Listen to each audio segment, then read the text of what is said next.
Boa noite a todos, estejamos nós unidos para o bem, unidos em prece com o Mestre Jesus, com o Pai Tomé, com toda a nossa falange, como se estivéssemos lá em nossa casa, na Rua Progresso, 1190, iluminando a cada um de nós e a nossa família. A gente faz a leitura do livro psicografado por Chico Xavier, editado pelo Espírito Emmanuel, Pão Nosso. Lição 86.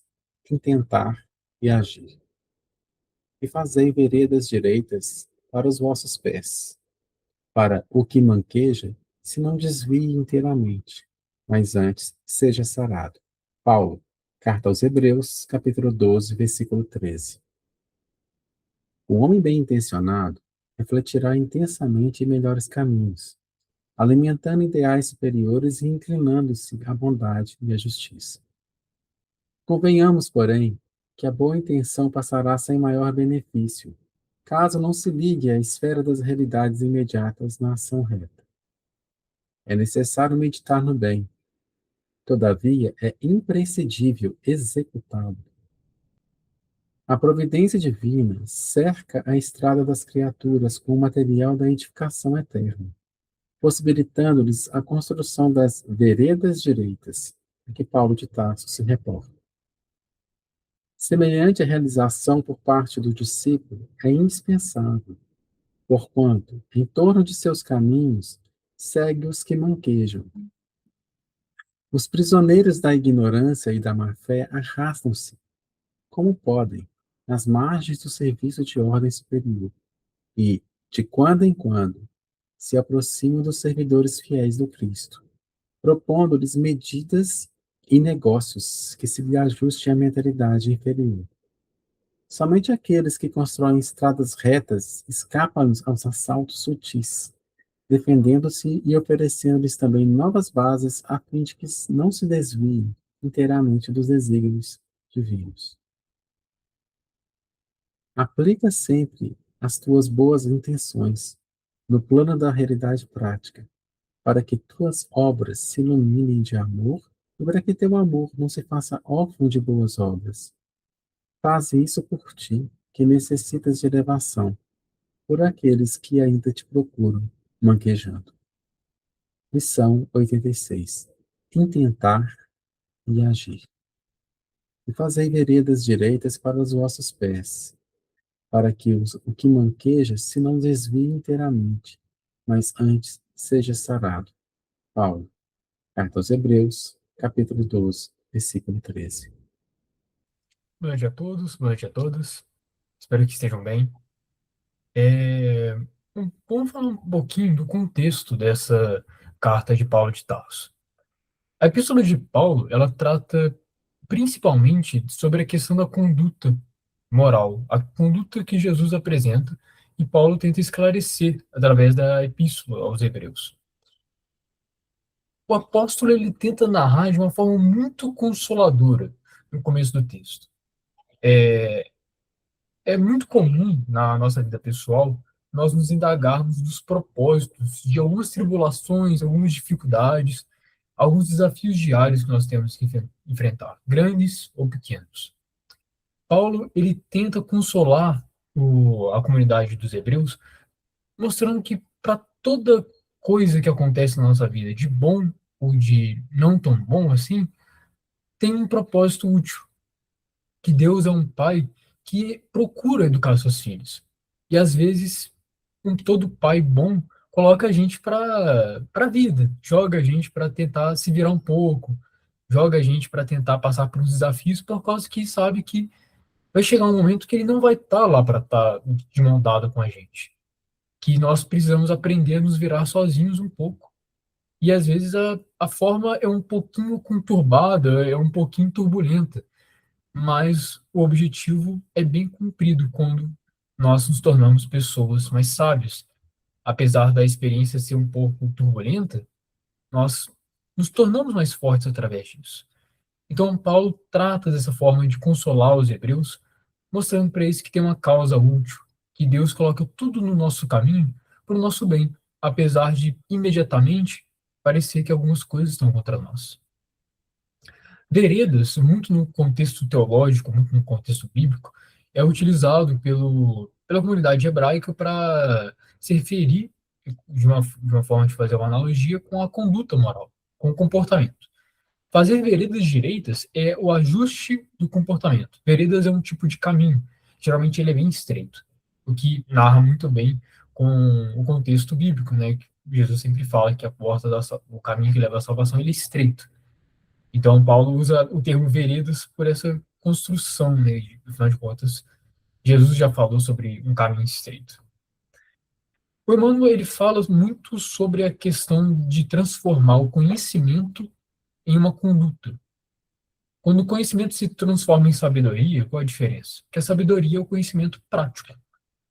Então, toda vez que nós tentamos buscar aquilo que nós temos de conhecimento moral, muitas vezes nós estudamos o livro dos Espíritos, estudamos, né, o Evangelho, isso se torna um conhecimento. Conhecer, né, é o conhecimento.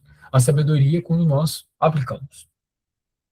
Só que nós vivemos numa sociedade que muitas das, principalmente nos dias de hoje, nós a todo momento estamos procurando uma validação imediata. Muitas das vezes a nossa conduta ela fica mais tendenciosa à validação alheia do que realmente o propósito da boa ação.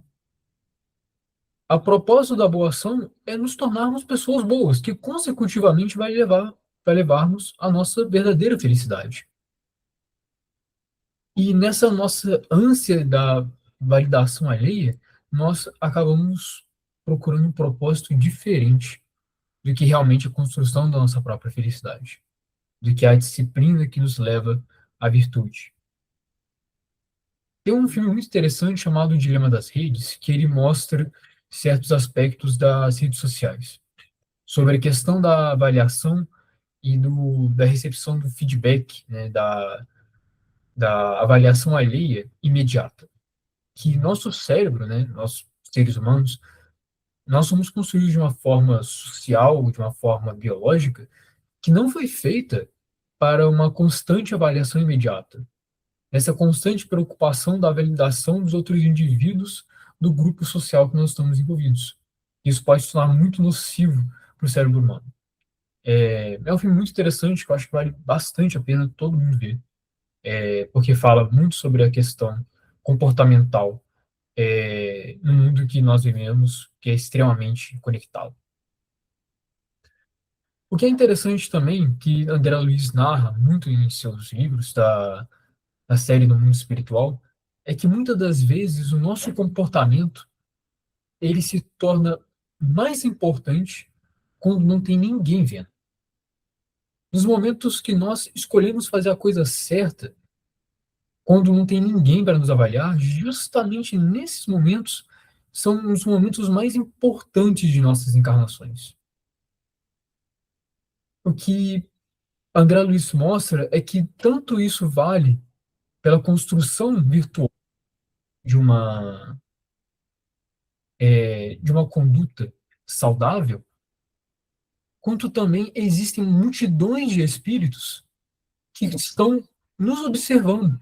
Muitas das vezes, espíritos menos esclarecidos, espíritos que procuram a luz, espíritos que estão perturbados, se comovem com a nossa atitude quando nós escolhemos fazer a coisa certa simplesmente por ser a coisa certa, sem ninguém para nos validar. E essa comoção deles faz que eles procurem o Cristo, faz que eles procurem quem que é o mestre dessa pessoa, que transformou ela numa pessoa verdadeiramente feliz, uma pessoa verdadeiramente boa. Então, às vezes, o nosso testemunho mais silencioso, mais discreto, é às vezes o mais observado. E é claro que nós ganhamos a empatia de bons espíritos, que veem que nós não somos bons da boca para fora, e nós tentamos ser bons. Então, mais espíritos bons vão estar com a simpatia conosco. Paulo de Tarso, ele narra isso nessa carta, de uma forma um pouco diferente de André Luiz, onde ele fala, portanto, nós também, pois que estamos rodeados de uma grande nuvem de testemunhas, deixando todos os embaraços e os pecados que tão de perto nos rodeia, e corramos com paciência e com a carreira que nos é proposta. Paulo usa o termo nuvem ao invés de uma multidão de testemunhas. Ele podia ter falado uma multidão de pessoas, né? Um aglomerado de pessoas testemunhando, mas ele usa o termo nuvem, que é o que o Espírito às vezes parece. É uma coisa que não dá para tocar, é uma coisa que parece que é o ar, não, a gente não consegue ver às vezes, mas está lá. O apóstolo Paulo usa um termo muito interessante, uma grande nuvem de testemunhas. E sigamos com a nossa carreira. Então, vamos fazer como o apóstolo, todos nós fazermos o nosso melhor. Cada um de nós sabe, ou ainda precisa conhecer um pouquinho melhor a si mesmo, para corrigir aquilo que é necessário. E as experiências nos ajudam a ver quais são as nossas fraquezas. Então, vamos fazer como apóstolo. Vamos levantar as mãos cansadas, os joelhos desconjuntados e aproveitar cada experiência nessa carreira que Deus coloca no nosso caminho. Então vamos elevar o nosso pensamento ao Mestre Jesus, a Pai Tomé e todos os nossos queridos amigos espirituais da Falange Unidos para o Bem. Pedir um amparo da nossa espiritualidade de luz, dos nossos amigos queridos, dos nossos guias espirituais particulares. Que nesse momento nós possamos ajustar nossa audição para receber as bênçãos, os conselhos, a paz e a felicidade que eles constantemente nos sugerem. Vamos aproveitar esse momento também para refletir um pouco sobre o nosso dia, sobre a nossa semana, para que nós possamos aprender o que nós podemos fazer de melhor amanhã. Que nós possamos buscar o conselho de nossos queridos amigos. E vamos também rogar esses amigos de luz pela sua paz, pela sua proteção. Vamos pedir por todos aqueles necessitados para o restabelecimento da nossa saúde física, mental e espiritual. Que cada um de nós possa pedir com o coração, com o pensamento, aquilo que mais almeja e deseja.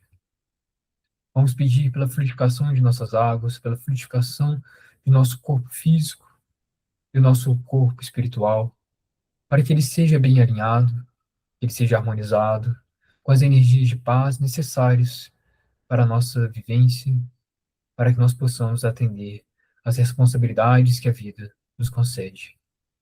Que nós possamos aprender com os desafios e aproveitar cada oportunidade para edificar o reino de Deus no âmago de nosso espírito.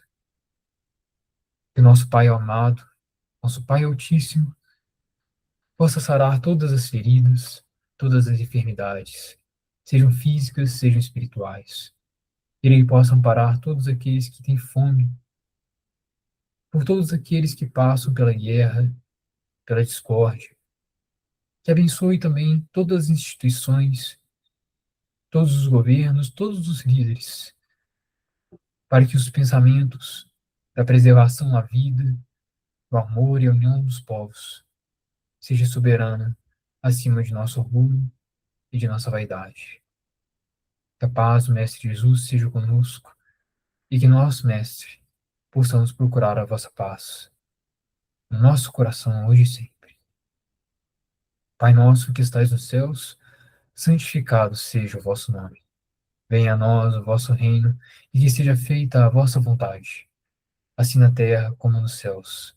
O pão nosso de cada dia dai-nos hoje.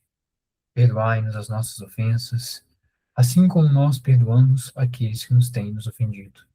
E não deixe-nos cairmos em tentações, mas livrai-nos do mal. Amém.